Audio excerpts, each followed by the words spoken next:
The WoW killer.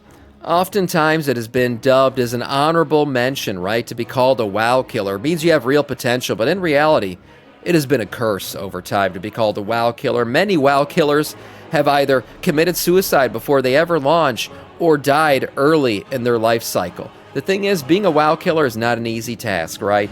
Killing off the king of MMOs has never been an easy undertaking. Many have tried, and none have succeeded. Well, now another one has met the dust. That's right, Ashes of Creation has been burned to the ground, and unlike a phoenix, I don't think this one will rise once again. From WoW killer to studio collapse, the sad state of Ashes of Creation here from Dalaran Gaming.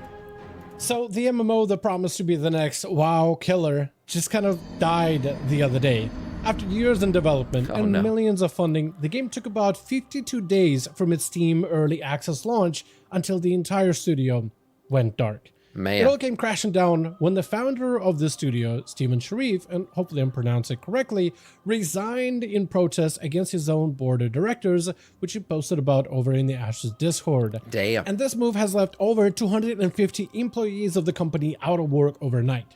A move that got many in the community calling this... And one thing about him resigning is you got to understand he was putting a lot of his own money into this company. I mean, the Ashes of Creation was not funding itself at this point yet, right? All the payments to the employees, everything that was going on, this thing hadn't reached a level of profitability by any means. So this guy was putting out a lot of his money, and it was also, unfortunately, funded a lot by the fans of the game, right? You had I think $3 million up front from the Kickstarter to get this thing going. And then all the pre-orders, the pre-purchases of mounts. And there was a lot of pre-launch ordering going on for this thing, whether it was in-game cosmetic stuff or getting the early access as people got here. And all that money now kind of, dumpster fired.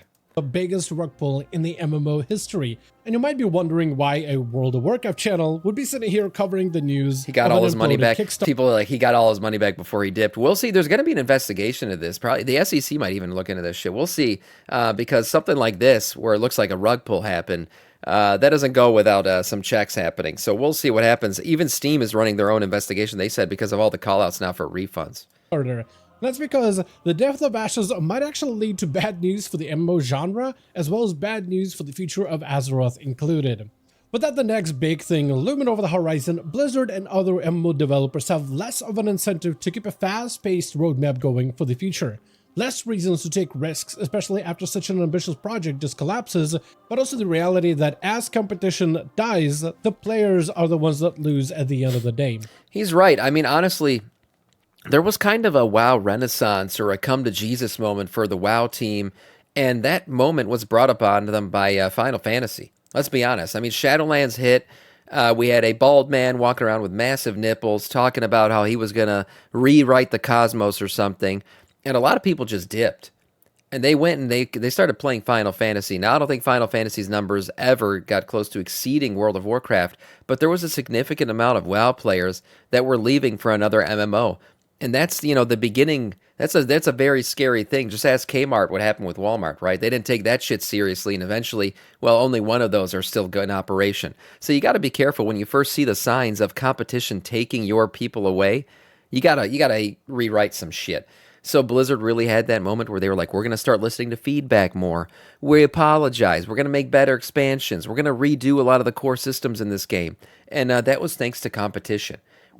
Without competition, we might be doing Shadowlands Classic right now and having the Jailer story continue part 3. I don't know what would be happening, but it wouldn't be what we have right now, that's for sure. And that's all thanks to competition. Which is why today we'll be taking a look at the wreckage of Interpret Studios and what it means for the future of the genre that we all love. Now, I will admit, while I normally do make WoW content on this channel, I did think that this news was definitely worth talking. So, the MMO that promised to be the next... My elbow hit the fucking keyboard. Oh, shit. Well, he was right here, I think. Yeah. Now, I will admit, while I normally do make WoW content on this channel, I did think that this news was definitely worth talking about and giving my opinions on. It's relevant. When you hear that the game that was supposed to save the MMO genre just dies in 48 hours, it's really hard not to give an opinion on the topic. But first, let's go over the basics. Born in 2017, this project was initially a reaction to the stagnation of the modern MMO genre. Steven Sharif pitched the idea as a project originally as a game funded by gamers for gamers, without the predatory corporate oversight, Right. which resulted in a successful Kickstarter boom, raising over $3 $3.2 million from fans desperate for a classic sandbox MMO experience.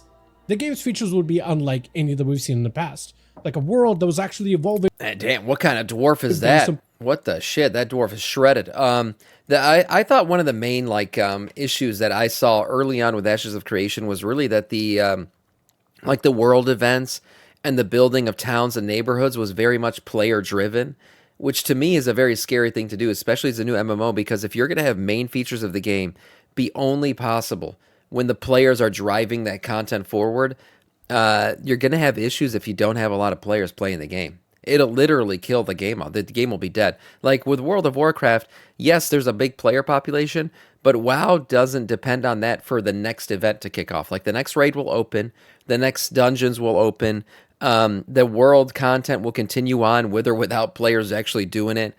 With Ashes of Creation, it was a different kind of system where like players needed to contribute to these towns. There was like weird tax systems and all kinds of stuff going on. So basically, if players weren't there, the towns were just going to be like abandoned shitholes and nothing was going to advance in the game. So that was right away a problem that I saw early on. That was actually evolving based on players' action. So for example, if players used a village as the main player hub, that village would eventually grow into a city, unlocking for players many new quests, new world bosses, and even more content. But if, let's say, another faction were to siege that city with no player to defend it, then the map would actually reflect those actions, turning that spot from a bustling city into a barren wilderness instead. So to say that the game is ambitious was definitely an understatement of the century. The project also held monthly live streams showcasing the development builds, which built transparency that helped further grow a loyal community for Ashes. However, it wasn't always smooth sailing. The game did fall into a few early controversies before though. Like they had a battle royale mode launched to test the combat aspects of the game, which for many players felt odd, and some were wondering if this was like a shift or a pivot to a different new model. I mean, Plunderstorm was a cool battle royale mode, but it didn't fully take on the MMO aspect of what a battle royale MMO would look like, because it didn't have the gear, it didn't have all the abilities. It was like very standardized, but it was fun. I will say that. I'm not sure what an actual full-blown MMO battle royale would look like. Could be chaotic. So instead of making it an MMO, they're just making this like standalone game instead. Eventually that project was shut down, however, based on community feedback. The game also, while in alpha, did sell expensive monthly cosmetic bundles. Yeah. And many players saw that as a pretty big red flag, since the game didn't Let this be a lesson to people. Please don't buy cosmetics for games that have never launched. Let's just wait for the game to launch before we start spending on cosmetic items. Yes, you're going to be enticed with FOMO, maybe a cost reduction. Buy it now before the game launches and you can get 30% off, but there's still a chance that shit never launches. You got to be careful. So, I mean, I think anyone who spent money on this, I do feel bad because they were really fans of the game. I think that's what it was. They wanted to fund the game that they were excited to play. But at the end of the day, it's always a buyer beware. The game hadn't launched yet. Yeah, Star Citizen, yep, yeah. It's happened. It's happened to many people. You got to be careful. He stated at the time. But even through those early controversies, the game kept chugging along, with enough goodwill generated from their loyal community, so the project continued onwards. The cracks, however, for this dream game did start to show themselves a little when the company pretty much started to shaft their early backers. Initially, the Intrepid Studios sold early access to the alpha builds of Ashes for a pretty penny, and players paid anywhere between as low as $250 and up to $500 just to get a preview at the early access of the title, which seems like a lot of money for a game that was essentially fully funded.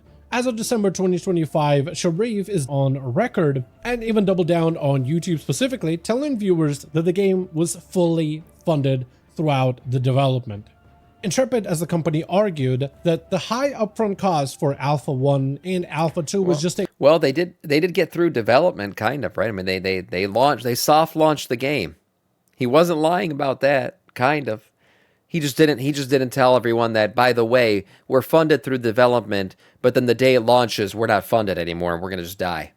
Barrier for entry. He left that part out. Their initial claim was they wanted to make sure that the game is filled, the Alpha Realms, we'll develop it, just not testers who are willing to pay for the privilege of helping build out this next major title. Otherwise, the service would just be filled with a bunch of casual players who would just complain about bugs instead of giving actual meaningful feedback. Now, initially when all that happened, there was definitely an outroar from the community, but apparently things got even worse, especially when the game came to the Steam Early Access with a brand new pricing model, where access to Alpha 2 was then changed on Steam to about $49.99, which used to be $250 for the original backers.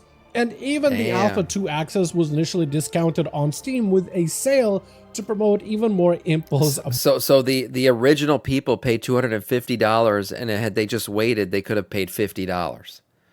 Oh my God, that hurts. Well, I mean, I guess they can chalk it up to, well, I want to support the game as much as possible. Buys. Players that got into access for Alpha 2 on Steam were also promised access to Beta 1 and Beta 2. Beta 1 and 2 also had its own pricing structure. If you didn't really feel like you wanted to spend $50 on Alpha 2, but you could do a $34.99 for Beta 1, or possibly $19.99 for Beta 2. So they had different price structures, so depending on what type of player you are or what your budget is, you can still get some sort of an early preview for this game at some point in the future.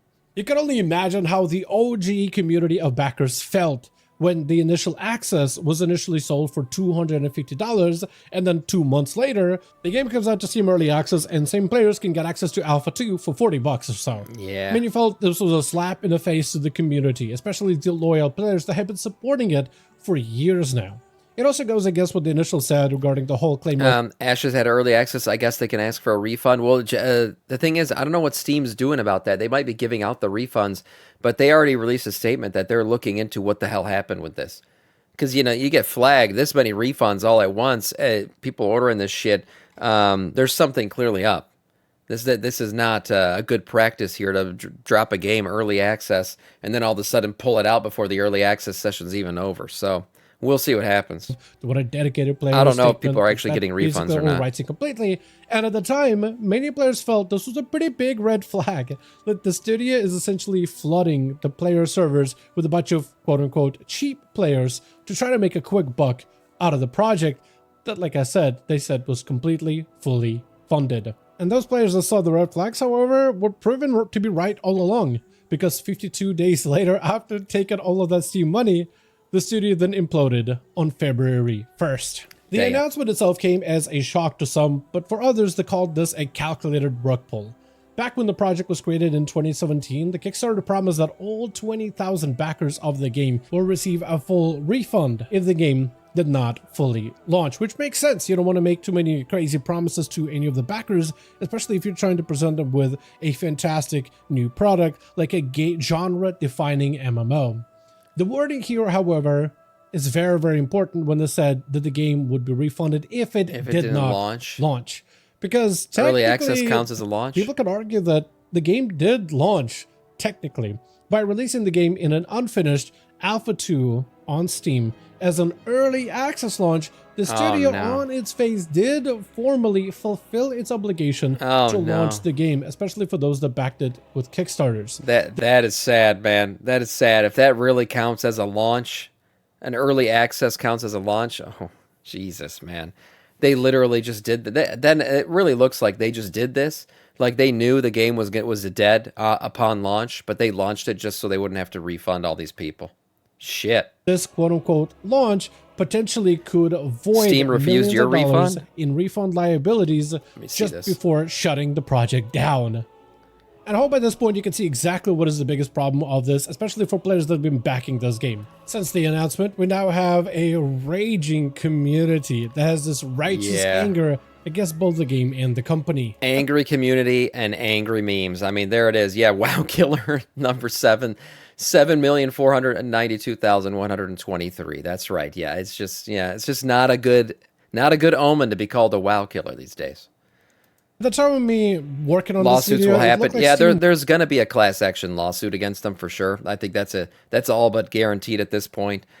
People are already saying, Doran in chat saying people the Steam's refusing their refund. So they shut that shit down. They're probably investigating what's going on here. Was selling the keys for the game, even though it's probably going to be shut down in the next 6 months from now, but they did end up at least taking down the link for you to be able to even purchase it, which is good on them.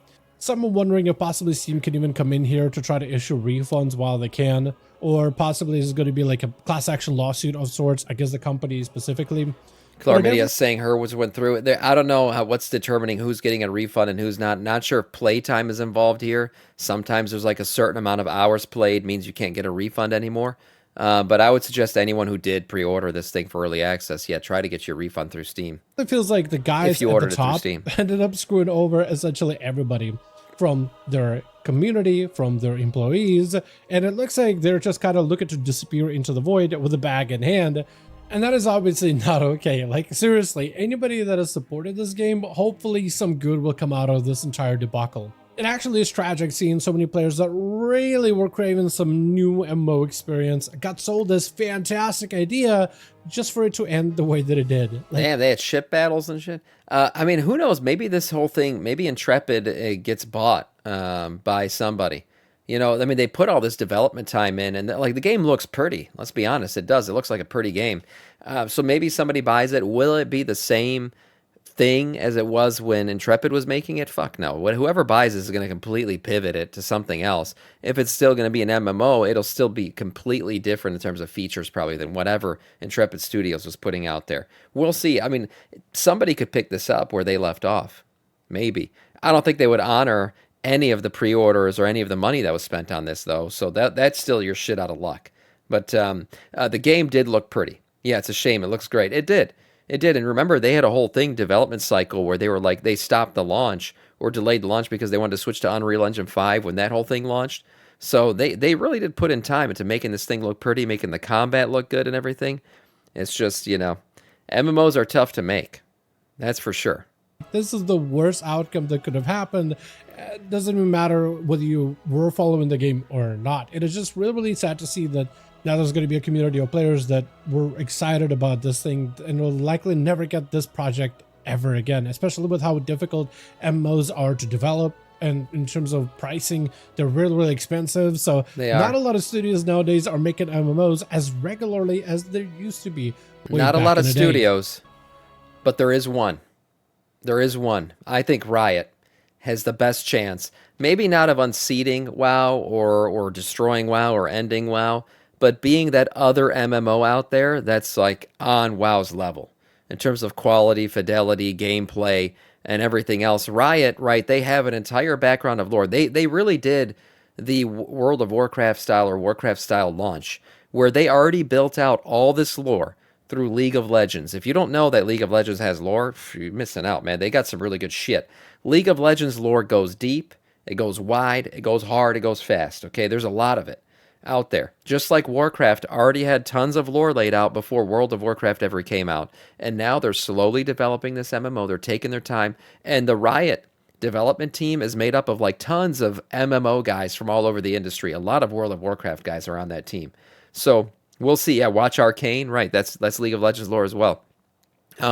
So all of this stuff, they got this whole world built out. Runeterra is what it's called, and they're going to build out this whole MMO. When it launches, they said they want it launched before 2030. So they got 4 more years to get this shit out. We'll see if they actually stick to that timeline. But that is the one studio, and they have the money to do it, right? They're not just depending on this MMO to fund them. They have League of Legends, obviously, which is fucking a money printing machine. So they have the money. They have the talent. They're taking the time. We'll see if that MMO actually launches in a state that's compatible or that can compete with World of Warcraft. If you've been on this planet for long enough, there's a good chance you've heard the term WoW killer before. For ages, WoW, for the most part, has been the dominant MMO in the genre's era. And for many games, they rose up to try to topple this giant over time. From Rift, Warhammer Online, Allies Online, Runes of Magic, and WildStar to just name a few. All of those games found their own communities, and that was a good ideas to the MMO genre, which have been good, but none of them really had the sticking power to really outlast Warcraft. Still, the MMO community has always hoped that there will be at some point a brand new title that would help redefine the MMO genre. and for many players that Ashes of Creation game was their light at the end of this stagnant tunnel. Now, I'm not going to try to pretend that I'm some kind of like a big MMO aficionado. Like, I like WoW a lot. It's just my game. I spent some time with Guild Wars and was actually impressed with the game. The painter-like art style and amazing open world content. I just was really bad at the combat, especially in PvP. As soon as you add a dodge roll into a game, I'm just terrible at it. Final Fantasy XIV also has amazing storyline. Maybe not like post-launch content for vanilla version of the game, but the expansions are definitely amazing. And if you want an anime aesthetic type of MMO, I think that's the best one out there. But I'm not really big into MMOs in general. It does look like Assassin's Creed. Over time I realized I really just like WoW.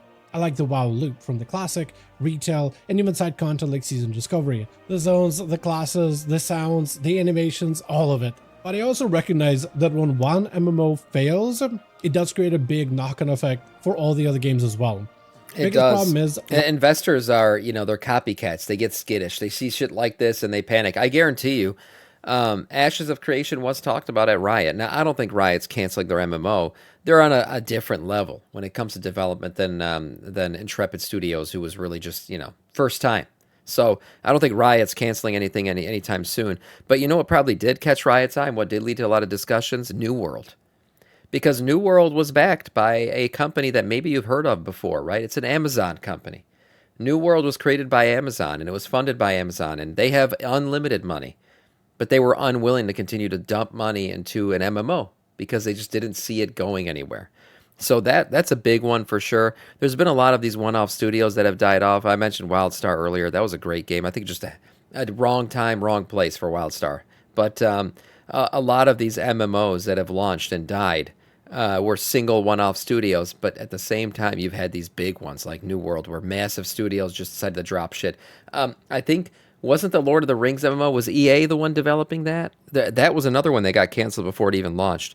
But again, Riot continues to push through. They delayed their entire thing because they said they want to launch it right, which I think is the right way to go. Lack of competition. When you have less competition, usually the player loses because it means that the quality of whatever game you're playing may be lower the next expansion comes out or the next patch update, since there's now less experiences that can draw your attention away from your current game that you're addicted to. To not lose players, MMOs may actually go with more safer designs to make sure that they don't have players leaving the game out of nowhere, which eventually, safe design, leads to stagnation. When you're not trying to create something new, something exciting, you don't really evolve the genre.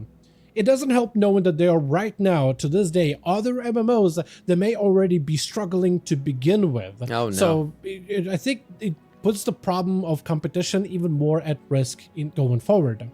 And competition, for World of Warcraft at least, has inspired new features such as skywriting, housing, delves, and even world revamps, which are all welcome addition. Though while these are not really new features for WoW, these are features that other games have been doing really, really well. And they're finally integrating them to try something new, try something different. Yep. And potentially in the future, we could be seeing less innovation. Because of competition, we're seeing the next expansion of Midnight push to get new players back into the game or try Midnight for the very, very first time by revamping the new player experience. Changing up classes so they're not just overly designed and complex for the sake of complexity, allowing new players to pick them up, but also adding tools in the game so that a new player can learn how to play the class without going out of the way to read a 20-page guide. They also are various different features to supply content for various different players, from casual to the hardcore, which is why they included features like delves, and they're adding features like prey and other new player features as well. Yeah, Blizzard's definitely attacking from all angles. They are going for, hey, this is better for new players now. It's better for old players who no longer have hours in the day to play this game. And then at the same time, there's still the hardcore end of this. So they're trying to appease every single type of player there is out there right now, because there are a lot. It's gone are the days where everybody who plays an MMO is just a fucking degenerate in their basement. Where am I sitting right now? I don't know. But anyways, so the game has changed over the years, as it should, to stay alive. And I think Blizzard's done a good job, actually, especially with delves and everything else they've added to the game, of really appeasing the players who aren't able to log on for hours every day. Midnight's roadmap in particular is also looking very ambitious thanks to the competition, because they're revealed to have a very aggressive content cadence, with even the return of mid-season raids, which is something many players that have been raiding for a while, veteran players in particular, love seeing. Even more raid content than ever before, and even more experimental modes. that are coming later down the line in 2026, which is all really healthy to see. However, as we're getting less competition and a huge game like Ashes cratering, could that potentially impact the development of the next expansion, The Last Titan, as part of the third expansion of the World Soul Saga? And maybe them seeing what happened to Ashes could cause them to play even safer. So the Last Titan could potentially be more nostalgia-driven or retention-based expansion, which maybe focuses on safe features that no players will like, and giving them the content that they're used to, not to the point where you're drawing in new players, but rather where you're just trying to satisfy and consolidate as many remaining players in the MMO audience for as long as humanly possible. So you're not really creating any new content that may potentially get players to either like it or dislike it. You're not really trying to innovate on the genre, but instead you're just trying to keep the treadmill going for as long as humanly possible, playing it as safe as you can. I mean, we've joked before about a WoW 2 and the kind of stuff he's getting into here. The truth is, I think a WoW 2 would only ever happen if, like, say the Riot MMO did launch and like 50+% of the WoW player base has now migrated over to the Riot MMO. I think that's a, break the glass, pull the lever, all the, extinguishers go on and everything, fire up the alarms kind of moment where Blizzard would look around and probably Microsoft and say, well, our MMO is dying now. Riot has beaten us. So do we relaunch this game in a completely new, a style and everything else and go with a WoW 2? Or do we just let it die? That's the only thing I think. I think massive competition or competitive wins against WoW would be the only way you'd ever see a WoW 2. Otherwise, they'll continue to chug along, and I don't have a problem with that as long as the content stays good. And I feel like that is how you could potentially get a lot of stagnation in the future, which is something I personally would not like to see. But with that being said, as always, I do want to thank all of you guys so much for watching, and I hope you guys did enjoy this video. This was a really weird one for me to go out of the way to talk about a whole nother game that isn't World of Warcraft, but I felt it was very, very fitting. As always, if you want to catch up with any regular updates we do on the channel, mostly regarding Midnight, be sure to follow the channel and subscribe. Let me know your thoughts in the comment section down below. Join our Discord community if you want to keep up with Midnight specifically. We do have a link to that in the description of every single one of our videos. I hope you guys did enjoy something new on the channel. Let me know what your thoughts are, and as always, I'll see all of you guys in the next one. Yeah, I mean, for the success of WoW and the future of MMOs, you do want to see competition. The death of every single competitor in the MMO genre with only WoW left standing, probably not the best thing. Even if you love WoW and you want to see WoW continue on forever, you want to see it continue on while beating off healthy competition. I should say beating beating the competition. I don't know if you want to beat off your competition. That might not be the right way to go. But overall, a nice video. We'll see what the next WoW killer is. I'm sure Riot's MMO is going to be dubbed the WoW killer whenever it comes around. But we'll see. They got 4 more years to get that thing out. Until then, Blizzard continues to chug along with World of Warcraft.